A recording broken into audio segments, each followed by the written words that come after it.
बिस्मिल्लाहिर्रहमानिर्रहीम। अस्सलाम वालेकुम। अल्हम्दुलिल्लाह सीपैक को तबाह करने का मंसूबा नाकाम हो गया। लद्दाख के बाद सीपैक पर भी भारत की चित्रोल शुरू हो गई और आसिम बाजवा का चौंका देने वाला सरप्राइज भारत को लेने के देने पड़ गए। ख़वातीन हज़रात, आगे बढ़ने से कबल कमेंट्स में पाकिस्तान आर्मी जिंदाबाद ISI के गुमनाम हीरोज को सलाम का नारा लगा दीजिएगा, क्योंकि ये वो नारा है जो कि दुश्मन की चीखें निकलवाता है और हमने दुश्मन को सुकून की नींद सोने नहीं देना। ख़वातीन हज़रात, चीनी कहावत है कि जब हर तरफ अफरा तफरी फैली हो तो ऐसे काम करने का मौका मिल जाता है जो आम हालात में नहीं किए जा सकते। एक तरफ कोरोना वायरस की वबा ने दुनिया को अपनी गिरफ्त में जकड़ रखा है, तो दूसरी जानिब यूरोप और अमेरिका में नस्लपरस्ती के खिलाफ मुजाहरे शुरू हो गए हैं। इसी दौरान लद्दाख में चीनी और भारतीय फौजें आमने सामने खड़ी सब आरा होना शुरू हो गए हैं। चीन ने लाइन ऑफ एक्शन कंट्रोल के उन इलाकों में पेशकदमी कर ली है जिन्हें वो अपना इलाका तस्वर करता था, जबकि भारत की जन्म से मुसलसल ये प्रोपेगेंडा किया जा रहा है कि भारत ने चीन के इलाकों पर कब्जा कर लिया है। इस जमन में भारत अगर अपने नक्शे पेश करता है तो चीन के पास अपने नक्शे हैं, लेकिन हकीकत यह है कि इस इलाके में सरहद मुतय्यन नहीं है। माजी में भारत और चीन के माबैन जो सरहदों की हदबंदी से मुतालिक मुआहदे हुए हैं उनमें नकाइस भी मौजूद हैं।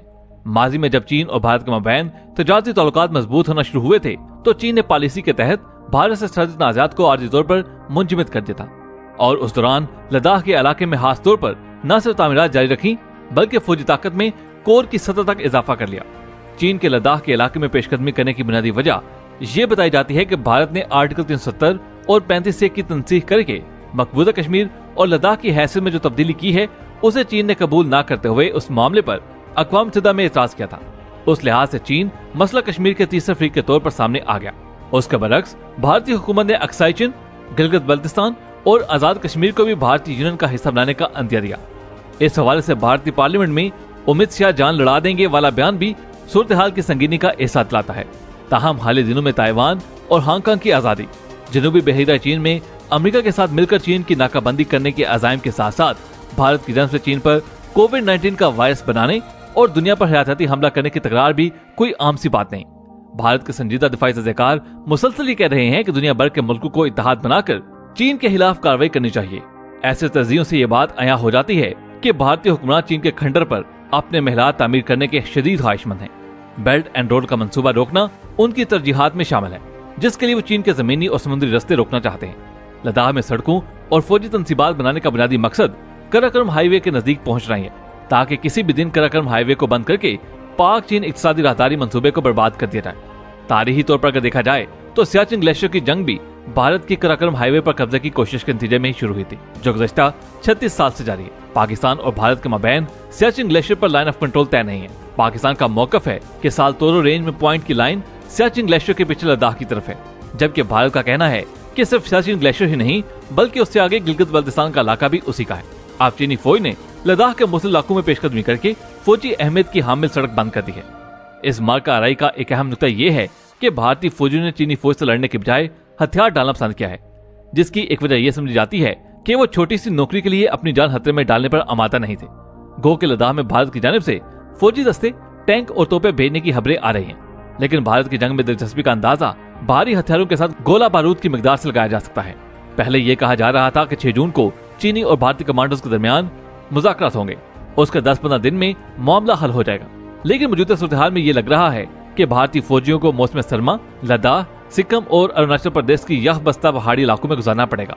क्यास किया जा सकता है कि सफारती सतह पर भारत की जानिब से चीनी फौज को वापस पुरानी पोजीशन पर भेजने और सड़क पर से कब्जा छुड़ाने के लिए ये उसे सीपैक के मुतबादिल चीन भारत इक्तिसादी राहदारी के तौर पर इस्तेमाल करने की पेशकश कर सकती है।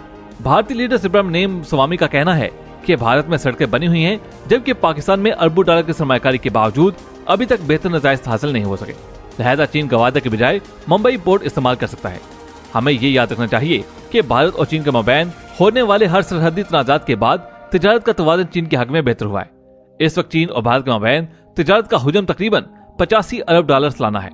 हो सकता है कि दिल्ली का बनिया लद्दाख में आने वाली नई मुसीबत टालने के लिए कोई नया तिजारती बहाना सामने ले आए, लेकिन क्या उससे भारत के चीन, बेल्ट एंड रोड और बलोचिस्तान मुखालिफ मंसूबे खत्म हो जाएंगे? ख़वातीन हज़रात, भारत की ख्वाहिश है कि इक्तिसादी राहदारी मंसूबे को हर सूरत नाकाम बनाया जाए, लेकिन अब ये भारतीय ख्वाहिश कभी भी पूरी होती नजर नहीं आती। माजी में जाएं तो कोई 4 बरस से सीपैक का नाम लेवा नजर नहीं आता था, मगर मौजूदा हुकूमत ने उसकी कौमी और आलमी अहमियत के पेश नजर एक सीपैक अथॉरिटी कायम की और एक सीनियर तरीन और महान शख्सियत को उसका सरबराह मुकर्रर किया। जब से जनरल आसिम बाजवा ने अपना नया मनसब संभाला है, रोज कोई न कोई नई खबर बल्कि खुशखबरी सुनने को मिलती है। वो पाकिस्तान में चीन के सफीर से मिले और सीपैक की पेशरफ्त का जायजा लिया गया और उसे आगे बढ़ाने पर मुकम्मल इत्तेफाक राय का इज़हार किया गया। फिर पाकिस्तान और चीन के मबैन बाकायदा ML1 के तरह ही मंसूबे का मुआहदा हुआ, जिसके तहत पेशावर से कराची तक रेलवे ट्रैक को 2 रोया किया जाएगा।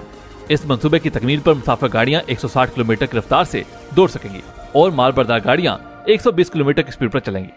पाकिस्तान के दोनों कोनों को मिलाने वाली ये तेज रफ्तार शाहरा होगी, जिससे सफर का वक्त भी बचेगा और सामान की तरसील भी बसूरत आम होगी। ख़वातीन हज़रात, अक्सर लोग सवाल पूछते हैं कि चीन तो खुद कोरोना की जद में है, मगर यकीन रखिए कि चीनी कौम किसी आफत से घबराने वाली नहीं। वो गवादर की तामीर और तरक्की में हर लम्हे पुरजोश तरीके से सरगर्म अमल है। गवादर एयरपोर्ट पर भी तेजी से काम जारी है और शायद किसी को यकीन ना आए कि एक चीनी फर्म ने गवादर में फ्लैटों की नीलामी की एक कामयाब तकरीब न्यूयॉर्क में मुनक्कद की है। ये एक गैर मामूली कारनामा है कि आलमी सरमायाकारों ने गवादर में बढ़ चढ़ कर दिलचस्पी का मुजाहरा किया है। पाकिस्तान की कई बिल्डर्स कंपनियों ने अपने मंसूबों की तशहीर की और लोगों ने अरबों के हिसाब से उसमें सरमायाकारी की। इसकी वजह एक है कि हर किसी को चीन की सलाहियतों पर एतमाद है। चीन किसी से दगा नहीं करता और हर मुश्किल से टकराना जानता है। उसने कराकरम हाईवे की तामीर में हजारों हुनरमंदों की जान का नजराना दिया, मगर वो उससे पीछे नहीं हटे और अब सीपैक का मंसूबा जेर तकमील है, जिसके बलबूते पर चीन ने दुनिया के 3 बड़े आजमों को तिजारती बुनियाद पर मजबूत करने के लिए एक नया मंसूबा बनाया। चीन ने स्पेन तक रेलवे लाइन बिछाने का मंसूबा मुकम्मल कर लिया है और पहली ट्रेन में स्पेन के बच्चों के लिए खिलौने भेजे गए। कुछ लोगों का कहना था कि कोरोना की आड़ में बड़ी ताकतें चीन के इस अजीम मंसूबे की राह में रुकावट खड़ी करना चाहते हैं। भारत ने तो खुल्लम खुला चीन के खिलाफ जारहियत का मंसूबा बनाया और लद्दाख के मुताज़ इलाके में सड़कें तामीर की और फौज लगा दी, जिस पर चीन ने बरवक्त कार्रवाई करके वहां भारत को मार गिराया। भारत चाहता था कि वो लद्दाख की चोटियों से कराकरम हाईवे पर भारी तोपों से गोलाबारी करता रहेगा और ये रास्ता चीन को इस्तेमाल नहीं करने देगा, मगर चीन ने भारत के मजमूम मंसूबे खाक में मिला दिए। General Asim Bajwa CPEC authority के सरबराह मुकर्रर हुए तो एक नुमाया तब्दीली भी देखने में आई कि अब उस मंसूबे के बारे में तमाम मालूमात वेबसाइट पर डाल दी गई हैं, वरना साबका हुकूमत के दौर में एक ही जवाब मिलता था कि उसके पास कोई ब्लूप्रिंट नहीं है। पार्लियामेंट में भी एक सीपैक कमेटी है जो सिर्फ अपने वजूद की हद तक है, मगर अब ये जो सीपैक अथॉरिटी बनी है तो इसका 4 दांग आलम में शोहरा है। वजह उसकी ये है कि सीपैक को उसकी असल अहमियत दी जा रही है।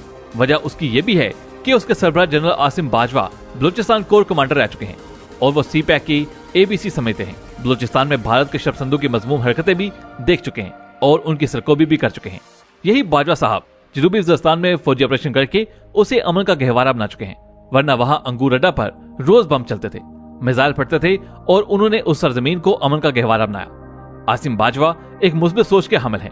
वो पाकिस्तान के साथ मुखलिस हैं। वो जानते हैं कि चीन ने पाकिस्तान का किस तरह से साथ निभाया है और अब चीन की कोशिश है कि अपने आलमी मंसूबों में सीपैक की तरक्की पर तवज्जो देकर वो अपने लिए तो कुछ जरूर कमाना चाहता है, मगर सीपैक की वजह से पाकिस्तान में भी खुशहाली की एक लहर जन्म लेगी।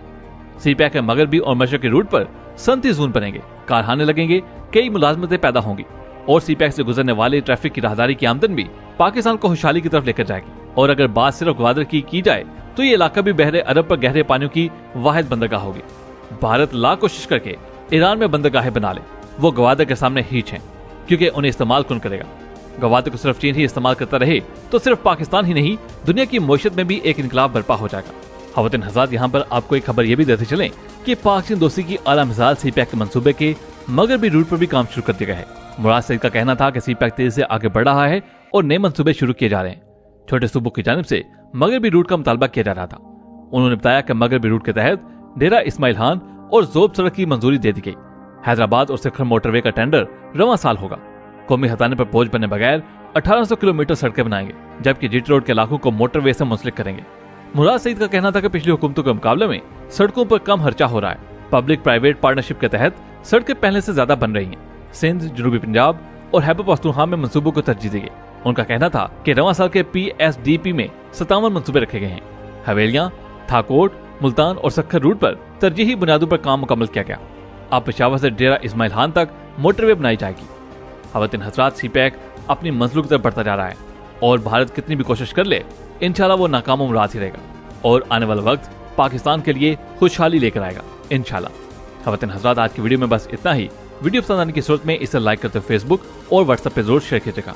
आपसे मुलाकात होगी अगली वीडियो में, तब तक अपना बहुत सा ख्याल रखिएगा। अल्लाह हाफिज।